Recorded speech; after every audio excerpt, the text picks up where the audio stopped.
नमस्कार। आप देख रहे हैं ऑल न्यूज नंबर वन।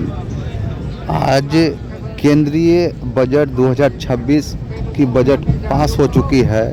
इस बजट को लेकर पूरे देश में हो हल्ला हो रहा, हंगामा हो रहा। विपक्ष का साफ साफ कहना है कि इस बजट से गरीब गुरबों के लिए, किसान, छात्र, नौजवान, घरेलू महिला के लिए कोई सुविधा नहीं दी गई है।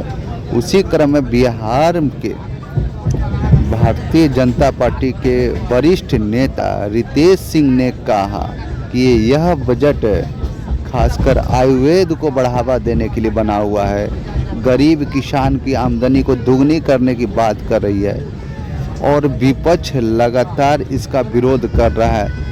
तो देखिए, भाजपा नेता रितेश सिंह ने जो कहा है कि आज घर घर में डायबिटीज की बीमारी है, शुगर की बीमारी है, और इस बजट से शुगर की बीमारियों की दवा इतनी सस्ती हो चुकी है ताकि उनका इलाज बेहतर हो सके।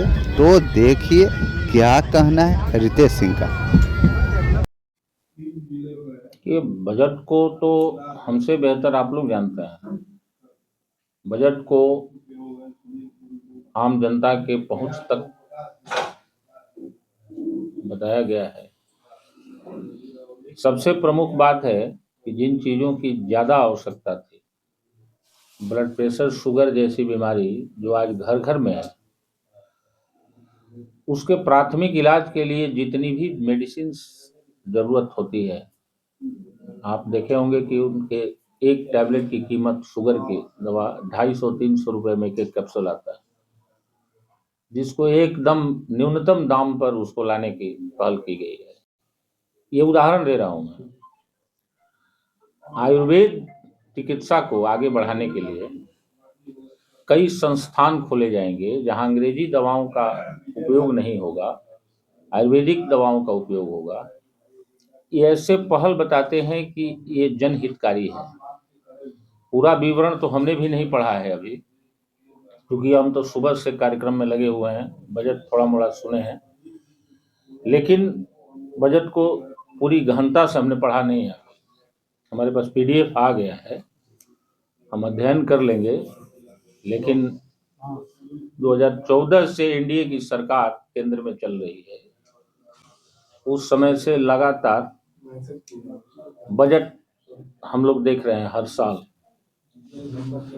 शायद कुछ बिंदु हो, जैसे पिछले बजट में गाड़ियों की कीमत को जो कम किया गया था, उससे कितना फायदा हुआ कि जो महंगी गाड़ियों को, लग्जरी कारों को लोग पहुंच से अपने बाहर मानते थे, वो और आसान हो गए और बैंकों से उन गाड़ियों के ऋण के लिए अतिरिक्त व्यवस्था की गई थी।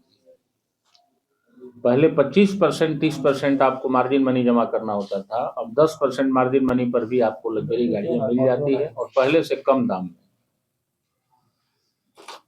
तो अभी बजट पर बहुत विशेष हम व्याख्या नहीं कर पाएंगे, लेकिन जितनी जानकारी हमें मिली है, जितना हम सुने हैं, जितना पढ़ सके हैं, उसके अनुसार एकदम आम जनमानस को ख्याल में रखते हुए, उनकी उपयोग वस्तुओं को ध्यान में रखते हुए बजट दिया गया है। और बिहार के लिए तो खैर जो मिला है वो तो हमारे नीतीश जी भी गदगद है, माननीय मुख्यमंत्री जी भी कई वर्षों से वो प्रयासरत थे, जो अब की बार के बजट में मिल गया है।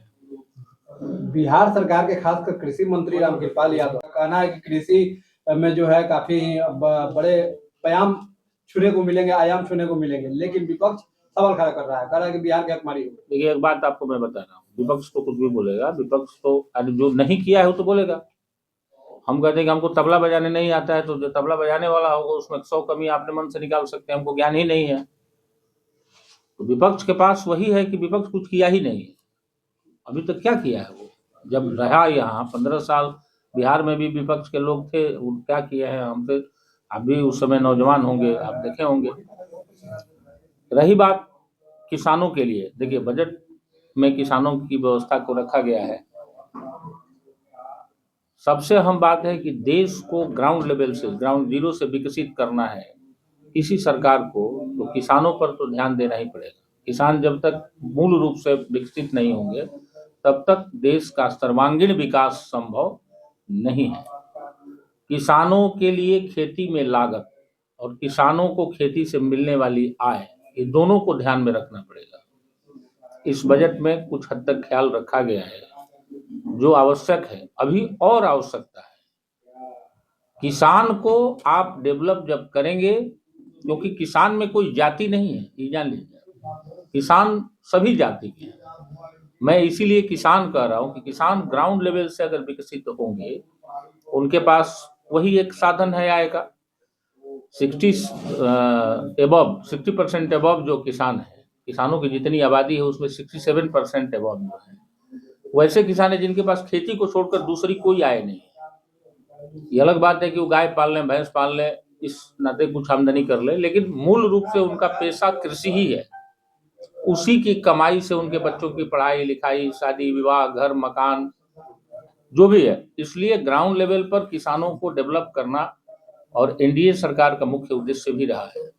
मानक मूल्य किसानों का, फसल की कीमत उनको मिल रही है कि नहीं, जहां नहीं मिल रही है या जहां उपलब्ध हो चुका है रेट, वहां पर खरीदारी की जा रही है कि नहीं सरकार के द्वारा। अगर नहीं की जा रही है तो उसको वहां अधिकारियों पर कार्रवाई भी हो रही है, शोकआउट भी हो रहा है। एक आखिरी सवाल होगा, विपक्ष का कहना है कि जो है प्रधानमंत्री की मंशा साफ नहीं है और उनका कहना है कि बिहार को विशेष राज्य का दर्जा नहीं दे रहे हैं। कहीं ना कहीं बीजेपी और एनडीए सरकार की जो है मंशा साफ नहीं है और बिहार का विकास ये लोग नहीं चाहते हैं। विपक्ष कह रहा है कि बिहार को विशेष राज्य की दर्जा नहीं मिली। विशेष राज्य की दर्जा का मांग रखने वाले नीतीश कुमार, लालू यादव नहीं। लालू यादव अगर होते तो जहां अभी गठबंधन है उनका, उन्हीं की सरकार थी उस समय, कह नहीं दिलवा दिए। और जो मांग रखने वाले थे विशेष राज्य का, नीतीश कुमार जी, अभी एनडीए गठबंधन के हिस्सा है वो। तो यदि उनको लगता कि नहीं बिहार को विशेष राज्य का दर्जा प्राप्त नहीं हो रहा है, तो नीतीश जी उस मांग को रखते। विपक्ष को कहने के लिए जब कुछ नहीं होता है तो कुछ भी कह देना है। हमें अगर आपके शिकायत में कुछ बोलना होगा, हम जानते हैं कि इसमें कोई कमी है ही नहीं, तो कह देंगे कि तिरछा देख रहा था, यह भी एक उपाय है। तो उनके पास कोई मुद्दा नहीं है। जो जनता के लिए मुद्दा होना चाहिए वो तो उनके पास अवसर था 15 साल का, उन्होंने कुछ नहीं किया। बीच में 17 महीने की सरकार आई तो वही किया जो उन्होंने 15 साल पहले किया था, वही करना शुरू किए थे। नीतीश कुमार जी नौकरी दिए, गिनती गिनाए के हमने दिया है नौकरी। आप दिए कहाँ से थे भाई? आपके पास कौन सा बजट था? बजट तो मुख्यमंत्री के पास है ना, मुख्यमंत्री ने उसकी तैयारी करते हैं। आज जितने मंत्रिमंडल के सदस्य हैं सब लोग अपनी बात को रखते हैं, मुख्यमंत्री उसको पारित करते हैं, उसको लागू करते हैं। तो यह विकास जो दिखाई दे रहा है बिहार में, ये नीतीश कुमार की देन है और एनडीए गठबंधन की देन है।